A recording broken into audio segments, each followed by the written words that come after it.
Assalamualaikum warahmatullahi wabarakatuh. Di sini kelompok kami akan menjelaskan tentang manajemen perbankan syariah.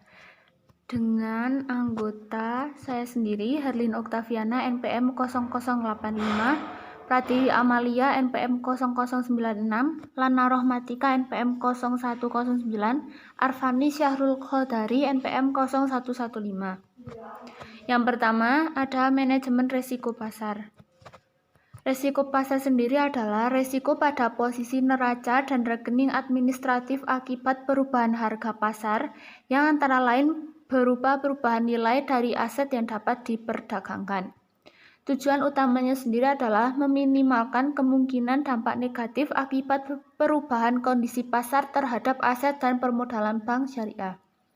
Dengan demikian, bank syariah mampu menjaga agar risiko pasar yang diambil bank berada dalam batas yang dapat ditoleransi oleh bank dan bank memiliki modal yang cukup untuk menghadapi risiko pasar. Yang selanjutnya ada tingkat bunga pricing risk. Yang pertama ada expect competitive return for investor, yang artinya hasil investasi yang kompetitif yang diharapkan oleh investor. Yang kedua ada indirect competitor rate, artinya tingkat bunga pada bank-bank konvensional. Yang selanjutnya ada direct competitor market, yang artinya tingkat bagi hasil dari bank-bank yang menjalankan usahanya dengan prinsip syariah. Yang selanjutnya ada profil risiko pasar. Profil risiko pasar adalah gambaran keseluruhan risiko yang melekat pada operasional bank syariah.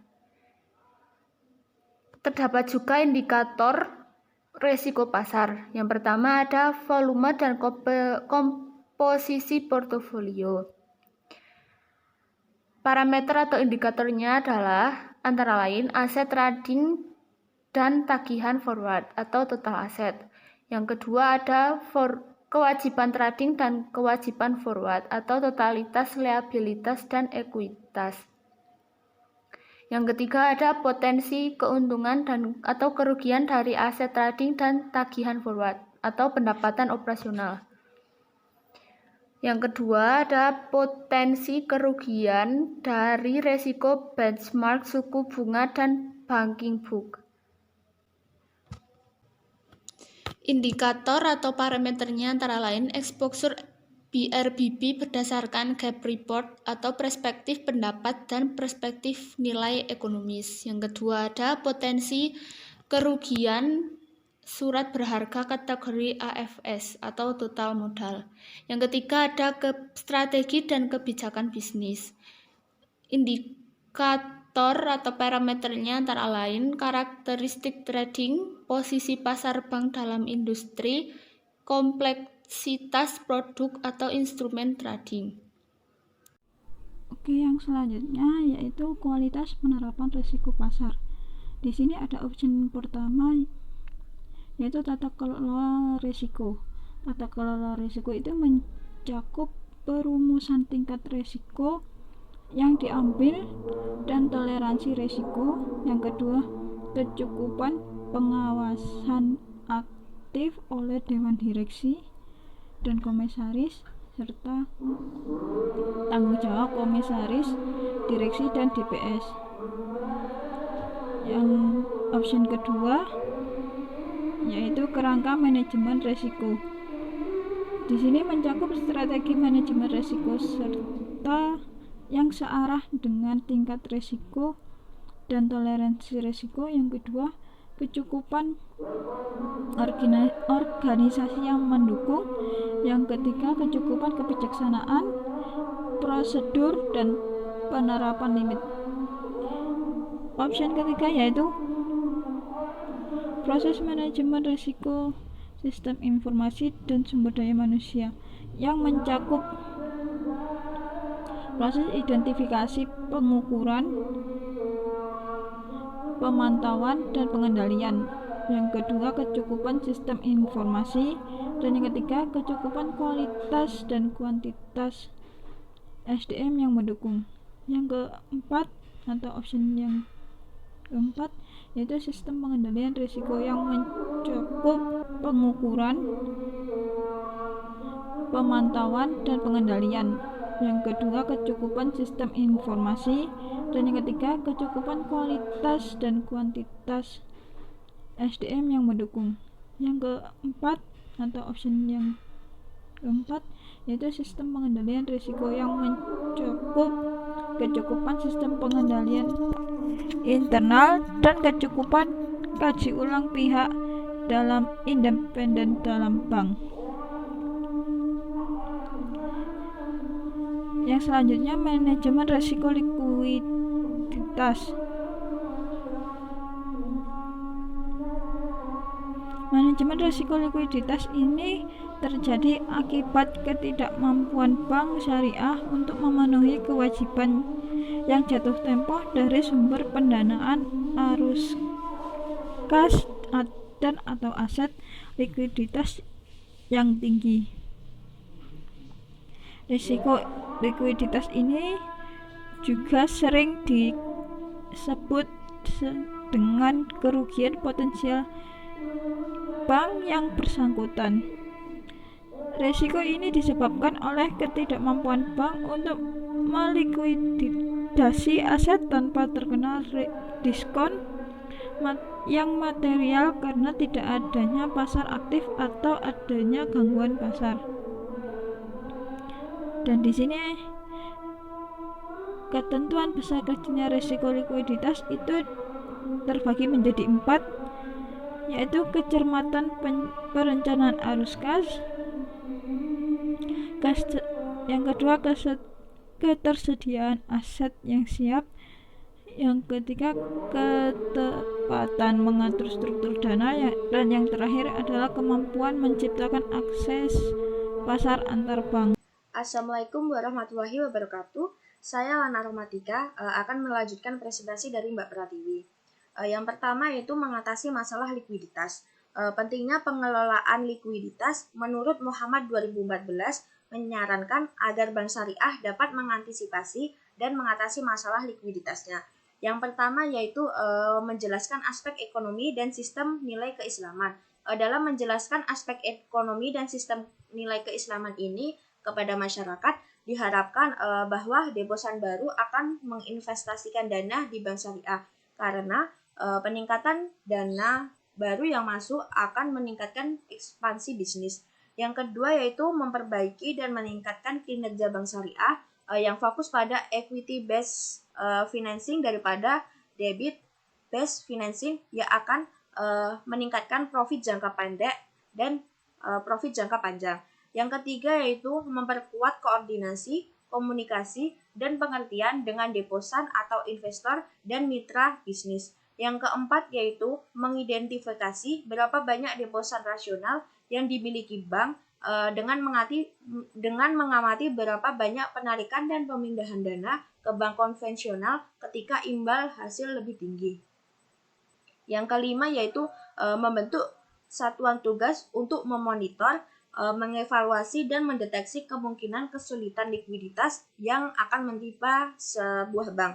Yang keenam yaitu menyiapkan kas dan cadangan likuiditas untuk kondisi tertentu, baik untuk transaksi reguler maupun transaksi non-reguler. Yang ketujuh yaitu mendesain portofolio bank termasuk instrumen likuid. Yang selanjutnya yaitu tujuan utama manajemen risiko likuiditas. Tujuan utama tersebut untuk meminimalkan kemungkinan ketidakmampuan bank syariah dalam memperoleh sumber pendanaan arus kas. Yang pertama yaitu memelihara kecukupan likuiditas bank sehingga setiap waktu bank dapat memenuhi kewajiban yang jatuh tempo. Yang kedua yaitu memelihara kecukupan likuiditas bank untuk mendukung pertumbuhan aset bank yang berkelanjutan. Yang ketiga yaitu menjaga likuiditas bank pada tingkat yang optimal sehingga biaya atas pengelolaan likuiditas berada dalam batas yang dapat ditoleransi. Yang keempat yaitu menjaga tingkat kepercayaan nasabah terhadap nilai perbankan. Materi yang selanjutnya yaitu materi resiko kredit. Resiko kredit itu sendiri yaitu resiko akibat kegagalan nasabah atau pihak lain dalam memenuhi kewajiban kepada bank sesuai dengan perjanjian yang disepakati. Resiko kredit merupakan resiko yang paling fundamental pada operasional bank. Resiko kredit dapat bersumber dari berbagai aktivitas bisnis bank. Resiko kredit meliputi yang pertama yaitu resiko konsentrasi biaya, counterparty credit risk, settlement risk, dan country risk. Yang pertama yaitu konsentrasi pembiayaan. Resiko konsentrasi pembiayaan adalah risiko yang timbul akibat terkonsentrasinya penyediaan dana kepada satu pihak atau sekelompok pihak akibat berpotensinya menimbulkan kerugian yang cukup besar. Yang kedua yaitu counterparty credit risk. Counterparty credit risk merupakan risiko yang timbul akibat terjadinya kegagalan antara pihak lawan dalam memenuhi kewajibannya dan timbul dari jenis transaksi yang memiliki karakteristik tertentu. Misalnya yaitu transaksi yang dipengaruhi oleh pergerakan nilai wajar atau nilai pasar. Yang ketiga adalah settlement risk. Settlement risk atau resiko akibat kegagalan settlement yaitu resiko yang timbul akibat kegagalan penyerahan kas atas instrumen keuangan pada tanggal penyelesaian yang telah disepakati. Yang terakhir yaitu country risk. Country risk adalah risiko yang timbul dari ketidakpastian akibat memburuknya kondisi perekonomian suatu negara. Kegagalan suatu negara dalam membayar utang, gejolak sosial ekonomi dalam suatu negara, serta kebijakan suatu negara seperti rasionalisasi atau pengambilan aset. Materi selanjutnya akan disampaikan oleh Arvani. Terima kasih. Selanjutnya yaitu jenis risiko dalam country risk. Yang pertama adalah sovereign risk, yaitu potensi kerugian yang timbul karena pemerintah suatu negara tidak dapat atau tidak bersedia untuk memenuhi kewajibannya. Yang kedua adalah transfer risk, yaitu potensi kerugian yang timbul karena pihak asing di luar negeri tidak dapat menyediakan atau tidak dapat memperoleh valuta asing untuk memenuhi kewajibannya karena terdapat pembatasan tertentu, seperti pembatasan aliran kas dan atau modal oleh pemerintah suatu negara. Yang ketiga adalah counterparty credit risk, yaitu potensi kerugian yang timbul karena pihak asing di luar negeri tidak dapat memenuhi kewajiban akibat perubahan kebijakan ekonomi di negaranya, seperti peningkatan suku bunga yang bertujuan untuk stabilitas mata uang. Yang selanjutnya adalah penilaian kualitas aset. Dalam memelihara kelangsungan usahanya, bank perlu tetap mengelola eksposur pembiayaan pada tingkat yang memadai dengan menjaga kualitas aset dan tetap melakukan penyisihan penghapusan aset sesuai peraturan Otoritas Jasa Keuangan nomor 16/POJK.03/2014 tanggal 18 November 2014 tentang penilaian kualitas aset bank umum syariah dan unit usaha syariah. Yang pertama adalah penilaian kualitas pembiayaan. Penggolongan kualitas aset produktif dalam bentuk pembiayaan dilakukan dengan melakukan analisis terhadap faktor penilaian dengan mempertimbangkan komponen-komponen di atas. Kemudian penggolongan kualitas aset produktif dalam bentuk pembiayaan dilakukan dengan mempertimbangkan signifikasi dan materialisasi dari setiap faktor penilaian dan komponen serta relevansi dari faktor penilaian dan komponen terhadap nasabah yang bersangkutan. Yang kedua adalah penilaian kualitas pembiayaan bagi hasil.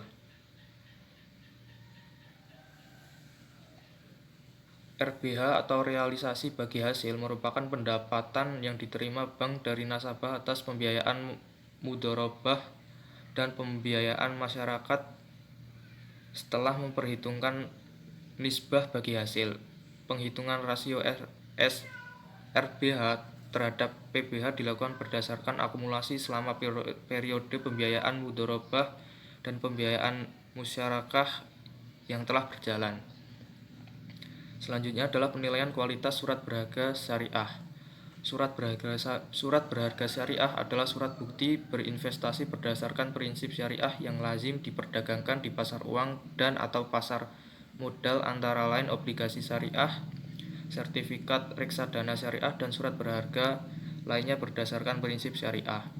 Kemudian penilaian kualitas penyertaan modal. Penyertaan modal adalah penanaman dana bank dalam bentuk saham pada perusahaan yang bergerak di bidang keuangan syariah, termasuk penanaman dana dalam bentuk surat berharga yang dapat dikonversi menjadi saham atau convertible bond atau jenis transaksi tertentu berdasarkan prinsip syariah yang membuat bank memiliki atau akan mendapat saham pada perusahaan yang bergerak di bidang keuangan syariah. Kemudian selanjutnya penilaian kualitas penempatan pada bank lain. Penempatan pada bank lain adalah penempatan dana pada bank umum syariah, unit usaha syariah dan atau BPRS antara lain dalam bentuk giro, tabungan, deposito, pembiayaan dan atau bentuk penempatan lainnya berdasarkan prinsip syariah. Kemudian penilaian kualitas transaksi rekening administratif. Transaksi rekening administratif adalah komitmen dan kontinuitas berdasarkan prinsip syariah yang terdiri dari bank garansi, ekspektasi, endorsement, dan yang lainnya.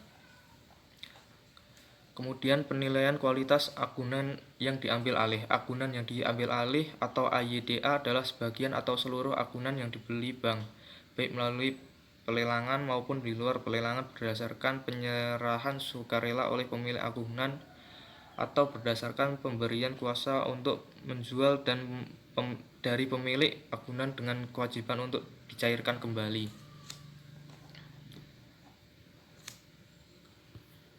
Kemudian yang selanjutnya yaitu mitigasi resiko kredit.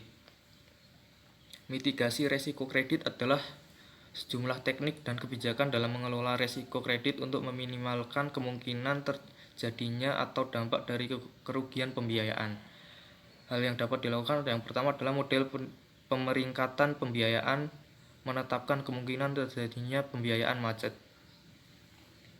Pemeringkatan pembiayaan adalah suatu kategori sistematis yang umumnya berbentuk rangkaian alfabet seperti AAA, AA, dan lain-lain yang diberikan kepada debitur atau kelompok debitur yang berdasarkan tingkat kemungkinan kegagalan debitur tersebut dalam memenuhi kewajiban yang timbul atas fasilitas pembiayaan yang diterimanya. Kemudian yang kedua adalah manajemen portofolio. Manajemen portofolio pembiayaan adalah mekanisme atau teknik pengelolaan berbagai aset dalam suatu portofolio untuk menciptakan diversifikasi yang optimal. Kemudian yang ketiga adalah agunan. Agunan adalah hak dan kekuasaan atas benda yang berwujud dan atau benda yang tidak berwujud yang diserahkan debitur dan atau pihak ketiga sebagai pemilik agunan kepada bank sebagai second way out guna menjamin pelunasan pembiayaan apabila pembiayaannya tidak dapat dilunasi sesuai waktu yang diperjanjikan dalam akad atau lampiran perjanjian. Kemudian selanjutnya adalah pengawasan arus kas, memantau kondisi keuangan nasabah. Salah satu cara yang cukup efektif di dalam memantau kondisi keuangan nasabah adalah dengan memelihara kondisi arus kas perusahaan atau perorangan yang dibiayai melalui mutasi aktivitas rekening di bank syariah sehingga pembiayaan yang memburuk dapat diketahui oleh bank. Kemudian manajemen pemulihan. Banyak pakar menyatakan bahwa pengelolaan pembiayaan macet yang efisien akan mampu mengurangi kerugian. Oleh karena itu, banyak bank syariah membentuk bagian khusus untuk menangani penagihan sebagai upaya penting dari proses manajemen risiko kredit. Kemudian yang terakhir adalah asuransi. Salah satu alat mitigasi risiko pembiayaan macet yang biasa digunakan adalah asuransi, baik dari sisi asuransi pembiayaan jiwa yang menerima pembiayaan atau objek agunan dari penerima pembiayaan. Asuransi pembiayaan syariah harus dilakukan kepada asuransi syariah serta dengan Undang-Undang Asuransi Nomor 40 Tahun 2014 tentang perasuransian dikatakan bahwa asuransi syariah adalah kumpulan perjanjian antara perusahaan asuransi syariah dan pemegang polis dan perjanjian antara para pemegang polis dalam pengelolaan kontribusi berdasarkan prinsip syariah. Demikian presentasi dari kelompok kami, kurang lebihnya mohon maaf. Wassalamualaikum warahmatullahi wabarakatuh.